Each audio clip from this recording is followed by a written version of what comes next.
지난 2016년 비극적인 선택을 한 김 씨 부자. 이들은 가족이 있었음에도 무연고 사망자가 됐습니다. 장례 비용 때문에 시신을 인수할 행정상 가족이 없었던 건데요. 지난 2013년 경북 경산시에서도 남편의 장례비를 마련하겠다던 아내가 스스로 목숨을 끊는 안타까운 일도 있었습니다. 이들 모두 장례 비용으로 인해 벌어진 일인데요. 부모와 자식, 내 가족을 잃은 슬픔에 잠기는 것도 잠시, 당장 장례 비용부터 걱정해야 하는 게 지금의 현실입니다. 요즘에 장례 문화가 어떻게 보면 장례식장이고 장례업체들도 마찬가지지만 대부분 사업적으로 접근을 합니다. 예, 어떻게 보면 이제 대규모 투자를 해놔서 상업적인 마인드로 이렇게 장례를 이렇게 접하다 보니까 우리나라 전통적인 효와 사랑의 개념은 없어지고 이게 돈잔치를 어떻게 보면 전락을 했다고 봐야 될 것 같아요. 일부 업체들이 유족들을 상대로 부실한 서비스를 제공하거나 장례 용품 비용을 부풀리는 등의 폭리를 취하고 있는 건데요. 직접 장례를 치른 이들은 하나같이 장례 비용이 부담스럽다고 입을 모읍니다. 그러면 하죠. 1,000만 원. 바가지쇼 진짜. 아니 그냥 없는 사람이 상조 가서 그냥 그 사람 치우자는 거면 식당 그거이 그냥 뭐 그냥 몇 천만 원 넘어버려 보통. 그 사람들이 그렇게 그거 못 써. 억울해. 아이 표 아파갖고 병원비 주제 또 치상 친다고 몇 천만 원 들어가면 이제 진짜 그래. 그거 안 해야 돼. 야, 이거 정말 보통 일이 아니다 하고 보험에 들어가 있는 사람들은 좋은데 예?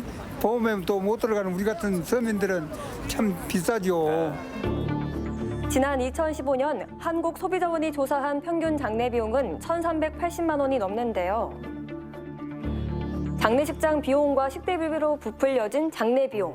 고인의 추모와 유족의 위로라는 장례 본연의 의미는 사라진 지 오래입니다. 아이고, 참. 네. 사실상 기초생활수급자나 차상위 계층 등의 저소득층에게는 1,000만 원대의 목돈이 나가다 보니 장례를 치르기가 쉽지 않은데요.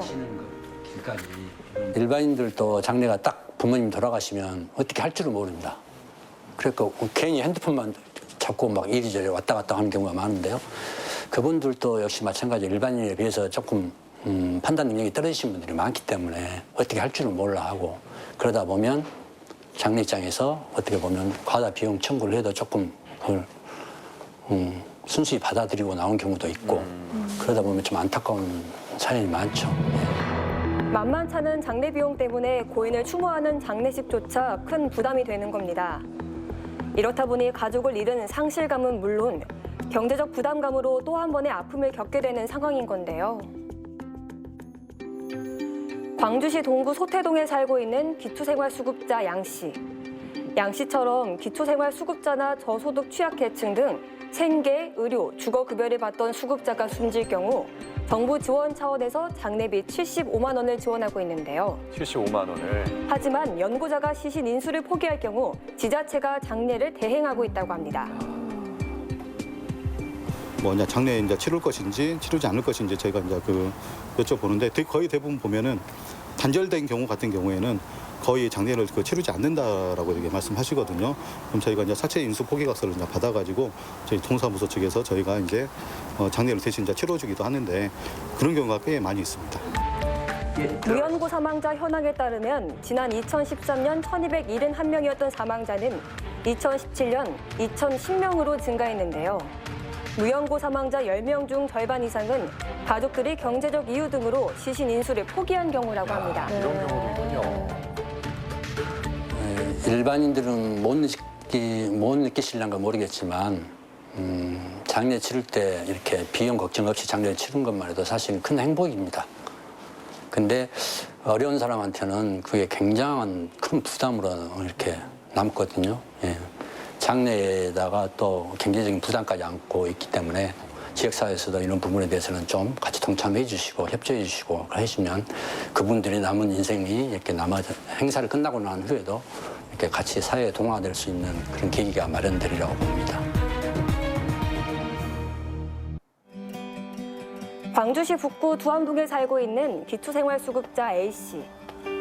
지난해 어머니가 상을 당해 급하게 장례를 치러야 했지만 장례 비용 때문에 막막하기만 했다는데요. 네, 나 정신이 없어가지고 그러고 있는데 다른 데서는 3배 달라고 그래서 나 혼자 어떻게 하지도 못하고 뭐 넉넉하지도 않으니까 그냥 이러고 저러고 하도 못해 얼른 결론을 못 내리고 있었어요. 그러던 중 우연히 한 장례 협동조합을 알게 돼 저렴한 비용에 장례를 치를 수 있었다고 합니다. 해당 조합은 경제적 형편이 어려운 사회적 취약 계층들이 저비용으로 장례를 치를 수 있도록 돕고 있는데요. 네. 정성과 예를 다하는 장례 문화를 이끌고자 이 같은 혜택을 제공하고 있다고 합니다. 기초생활수급자들은 아무런 장례 행사를 하지 않고 그냥 2박 3일 동안 그렇게 장례식장에 안치했다가 그냥 화장장으로 와서 화장을 해서 이렇게 하는 경우가 있는데 그렇게 해도 최소 300에서 350만 원 정도 달라고 합니다. 아이고. 장례식장에서 기본적으로. 그런데 저희들이 장례식장에 협약해서 하고 하면 100만 원 정도 선에서 이렇게 다 이렇게 제공해드리고 있어요. 실제 A씨에게 청구된 내역서를 보면 리무진 35만 원, 입관 부자재 20만 원 등 총 비용 100만 원의 장례식을 치른 건데요. 진짜 너무 잘해요.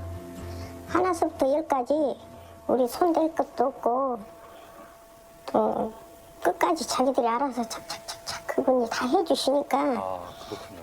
뭐 걱정할 것이 없어요. 너무 고마워서. 그러실 것 같아요. 무급으로 장례 전문 지도사와 도우미가 파견돼 장례 절차를 안내하고 지원하는데요. 게다가 염습이나 수의, 관까지 무료로 제공하는 건 물론이고 장례식장과 협약해서 저렴한 비용에 행사를 진행할 수 있다고 합니다. 한편 지난 1월 광주시 동구의회에서는 전국 최초로 저소득층을 위한 복지 장례 서비스 지원 조례를 제정했는데요. 전문 인력의 도움이 절실한 소외 계층에게 장례 지도사를 파견해서 정신적 안정을 도모하겠다는 겁니다. 마을에서 정말 어렵게 외롭게 살던 사람이 돌아가실 때 마을 사람들이 예전처럼 같이 가서 도와주고 우리 그런 거 아파트 주차장에서도 그 천막 쳐놓고 했었어요. 그때가 뭐 불과 10년 전에도 그렇게 했네요. 이웃의 죽음 앞에 같이 슬퍼해주고 그 위로를 해주고 그런 문화로 갔으면 좋겠어요. 어쩌다가 사람이라도 파견하자 이런 조례를 냈지만 보다 본질은 우리 다 함께 그걸 도와주는 게 본질이에요.